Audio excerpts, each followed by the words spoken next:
한여름, 소나기가 내리면 생각나는 이야기다. 아버지의 고향은 산속에 있는 시골 중의 시골이라 초등학교 때는 매년 여름방학마다 가족이 다 같이 놀러가곤 했었다. 그 후에는 잘 가지 않았지만 고등학교 수험을 앞둔 중학교 3학년 여름방학에 나는 혼자 시골을 찾게 되었다. 온갖 유혹을 피해 아무것도 없는 한산한 시골에서 마음 잡고 공부하라는 부모님의 뜻이었다. 할머니가 텃밭에서 기른 수박이랑 참외를 잔뜩 먹어가며 넓고 시원한 시골집에서 수험 공부에 매진하고 있었다. 그러던 어느 날 저녁, 평소처럼 산책을 나섰을 때였다. 경운기 한 대가 겨우 지나갈 폭에 논두렁이 계속 이어지고 그 사이사이로 집들이 흩어져 있다. 야트막한 산도 있고 시냇물도 흘러 그 주변을 산책하노라면 기분 전환하기 딱 좋았다.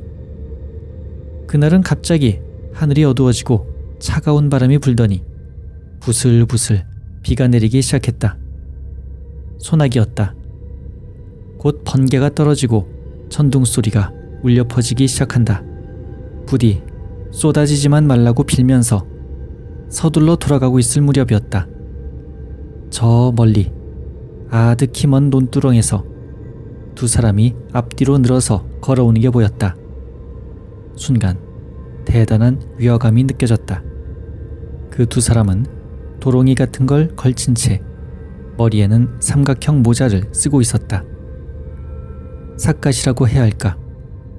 그리고 손에는 사람 키만한 지팡이를 짚고 있었다. 아무리 시골이라고는 해도 요즘 시대에는 사극에서나 볼 수 있는 모습이었다. 나는 다시 한번 자세히 그 사람들을 바라보려 했지만 거리도 꽤 있었던 데다 희뿌연 물안개가 일어날 정도로 빗줄기가 거세져 아무리 애를 써도 잘 보이지 않았다. 왠지 무서워진 나머지 전속력으로 달려 집으로 돌아왔다. 저녁밥을 먹으며 할머니와 할아버지에게 삿갓을 쓰고 도롱이를 걸친 사람을 봤다고 이야기했다.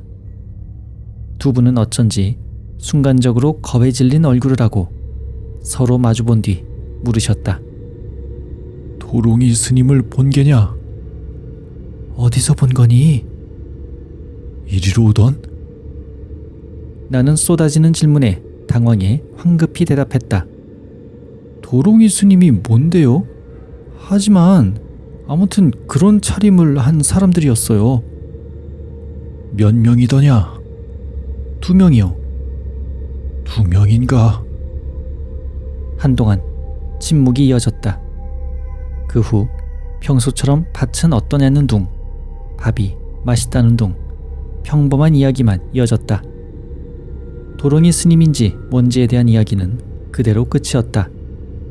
나도 더 이상 신경 쓰지 않았다. 다음 날 아침밥을 먹고 있는데 옆집 아저씨가 우리 집에 찾아왔다. 같은 마을 A씨가 세상을 떠났다는 것이었다. 할아버지와 할머니는 조금 놀란 듯 했다. 하지만 곧 초상치를 준비를 도와야겠다며 이런저런 이야기를 나누기 시작했다. 그러더니 할아버지가 내게 말했다. 아무래도 좀 바빠질 것 같구나.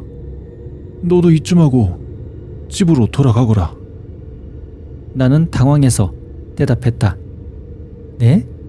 아직 온지 일주일밖에 안 됐는데 저는 그냥 혼자 있어도 괜찮은데요.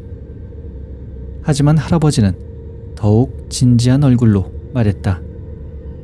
그렇지만 시골 장례식은 정말 힘든 거라 말이다. 진짜 아무 신경도 못 써줄 거라고. 할머니는 곁에서 곤란한 듯한 얼굴을 하고 있을 뿐이었다. 그렇게 한동안 실랑이를 늘어놓고 있는 사이 또 옆집 아저씨가 찾아왔다. 이번에는 B씨가 세상을 떠났다는 것이었다. 할아버지는 아연한 얼굴로 할머니를 돌아보았다. 이제는 할머니까지 당황해서는 소리쳤다. 빨리 돌아가렴. 할아버지가 역까지 데려다 주실 테니까.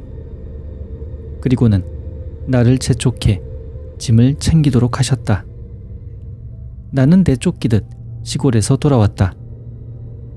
아침만 먹고 돌아와 배가 무척 고팠던 기억이 나지만 다른 건 영 기억이 나질 않는다. 그 사건 이후 할아버지 댁을 찾은 건 내가 대학생이 되고 난 후였다. 할아버지는 나를 보고 그때는 정말 미안했구나. 라며 이런 이야기를 해주셨다. 할아버지 댁이 있는 시골에는 도롱이 스님이라는 존재가 옛날부터 나타났다고 한다. 빗속에서 도롱이를 입고 삿갓을 쓴 채 기다란 지팡이를 손에 들고 마을로 들어온다는 것이다. 그리고 도롱이 스님이 나타나면 그 수에 맞춰 마을 사람들이 죽는다는 것이었다. 게다가 도롱이 스님은 자기 때문에 죽은 사람의 장례식에도 나타난다고 한다. 장례식에 참가한 사람 중 도롱이 스님을 목격한 사람이 있으면 나중에 그 사람까지 데려간다는 것이다. 벌써 몇십 년도 더 된 이야기라. 처음 네가 도롱이 스님을 봤다고 했을 때 얼마나 놀랐는지 모른다. 너는 도롱이 스님 따위 알 리가 없으니 이건 진짜가 틀림없다고 생각했지. 할아버지는 아련한 옛 추억을 떠올리듯 말을 이었다. 만약 그때 네가 계속 있다가 혹시라도 도롱이 스님한테 들키기라도 한다면, 그런 생각을 하니까 도저히 가만히 있을 수가 없어서 억지로 돌려보냈던 게야. 아버지는 곁에서 묘하게 감개무량한 얼굴로 말했다. 어릴 적에 무서운 이야기로나 들었던 건데 실제로 봤다는 사람은 본 적이 없었지. 그런데 설마 그걸 네가 봤을 줄이야. 중학교 3학년 때 실제로 봤을 때는 뭔지 모를 위화감과 공포가 느껴졌었지만 할아버지와 아버지의 이야기를 들으니 순간적으로 더욱 공포가 밀려와 풀썩 주저앉았던 기억이 난다. 지금도 종종 소나기가 내릴 때면 생각나곤 하는 일이다.